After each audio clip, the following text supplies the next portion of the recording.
Илдус һәм Нәфисә Гайсиннар бизнес белән 19 ел шөгыльләнә. Үзебезне төрле өлкәдә сынап карадык диләр. Хәзер аларның эше гаилә бизнесына әверелгән. Быел Гайсиннар мөһим датаны билгеләп үтә. Гаилә корып яшәүләренә 30 ел. Эшмәкәрләрне район башлыгы Алмаз Әхмәтшин котлады. Здесь в центре города.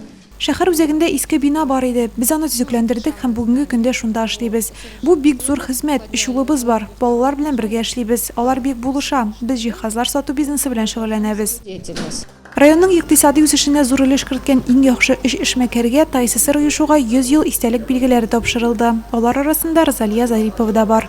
19 ел тому назад үземнең эшем белән башладым. Мебель сату буенча инде. Конечно, беренче вакытта бик авыр булды. Без инде тырыштык, үзебезгә акчаны эшләргә түгел инде. Тырыштык, чтобы кешеләргә әйбәт булсын. Алмаз Сәлимовичка бик зур рәхмәт әйтәсем килә. Ул безнең бөтен трудын куя. Я думаю, в будущем мы будем поддерживать друг друга, несмотря на разные критические ситуации.